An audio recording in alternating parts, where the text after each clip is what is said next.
Hi అండి, నమస్తే. Welcome to my channel Lakshmi Ramana recipes. ఈరోజు మనం ఇడ్లీ ఫ్రైని ఎలా ప్రిపేర్ చేసుకోవాలో చూద్దామండి. మామూలుగా మనకు ఒక్కొక్కసారి మార్నింగ్ చేసిన ఇడ్లీలు మిగులుతూ ఉంటాయి. లేదు మనం ఫ్రెష్గా చేసుకున్న ఇడ్లీలతో కూడా ఈ విధంగా మనం ఇడ్లీ ఫ్రై చేసుకోవచ్చండి. పిల్లలైతే చాలా ఇష్టంగా తింటారు. ఈవినింగ్ టీ టైం స్నాక్గా బాగుంటుంది.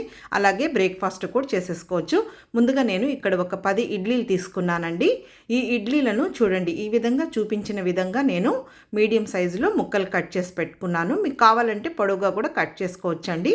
ఇప్పుడు ముందుగా స్టవ్ వెలిగించుకొని ప్యాన్ పెట్టేసుకొని ఒక 3 టేబుల్ స్పూన్ల నూనె వేసుకోవాలి.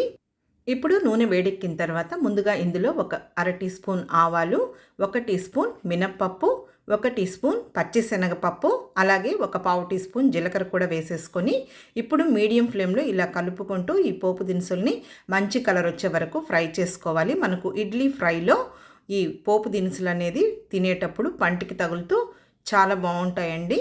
చూడండి, ఇప్పుడు మనకు పోపు దినుసులు కరెక్ట్గా వేగిపోయాయి. ఇప్పుడు ఇందులో ఒక 3 మీడియం సైజులో ఉన్న పచ్చిమిరపకాయని చిన్న ముక్కలుగా కట్ చేసి వేసుకొని, అలాగే ఒక మీడియం సైజులో ఉన్న ఉల్లిపాయని కూడా చిన్న ముక్కలుగా కట్ చేసి వేసేసుకొని, కొద్దిగా పచ్చి కరివేపాకు కూడా వేసేసుకొని ఇప్పుడు మీడియం ఫ్లేమ్లో ఇలా కలుపుకుంటూ ఒక 2 నిమిషాలు ఫ్రై చేసుకోవాలి. మరీ ఎక్కువగా ఓవర్గా ఫ్రై అవ్వాల్సిన అవసరం లేదండి. మనకు ఇడ్లీ ఫ్రైలో తినేటప్పుడు కొద్దిగా ఈ ఉల్లిపాయ ముక్కలు క్రంచీగా ఉంటేనే బాగుంటుంది.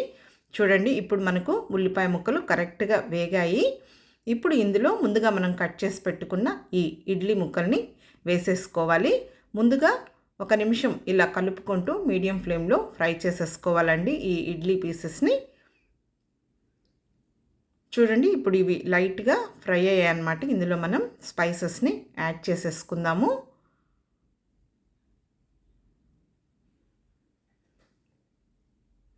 ఇప్పుడు ఇందులో ముందుగా ఒక పావు టీ స్పూన్ పసుపు పొడి, అలాగే ఒక అర టీ స్పూన్ కారం పొడి, ఆల్రెడీ మనం పచ్చిమిర్చి వేసాము.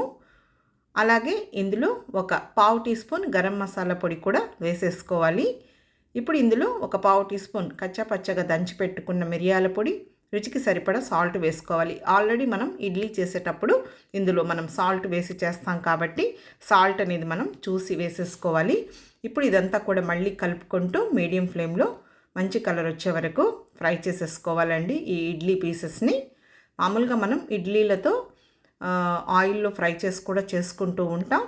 లేదు మనం ఇడ్లీలతో ఉప్మాను కూడా ప్రిపేర్ చేసుకుంటూ ఉంటాం. కానీ ఈ విధంగా మనం ఇడ్లీ ఫ్రై చేసుకుంటే చాలా బాగుంటుందండి. ఇప్పుడు వేగిన తర్వాత ఇందులో చివరగా కొద్దిగా కొత్తిమీరని సన్నగా చాప్ చేసి వేసేసుకోవాలి. ఇందులో మీకు కావాలంటే చివరగా కొద్దిగా గోరువెచ్చగా ఉన్నప్పుడు కొద్దిగా నిమ్మరసం పిండుకుంటే కూడా చాలా బాగుంటుందండి. ఇప్పుడు స్టవ్ ఆఫ్ చేసేసుకోవాలి.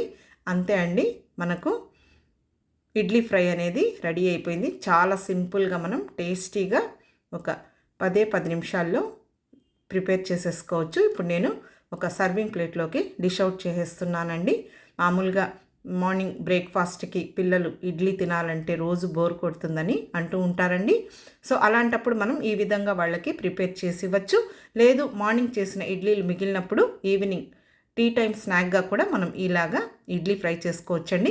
కాబట్టి చూసారు కదా అండి, చాలా సింపుల్గా మనం టేస్టీగా ఈ రెసిపీని ప్రిపేర్ చేసేసుకోవచ్చు. మీరు కూడా ఒకసారి తప్పకుండా ట్రై చేయండి. ఈ వీడియో మీకు నచ్చితే లైక్ చేయండి, షేర్ చేయండి.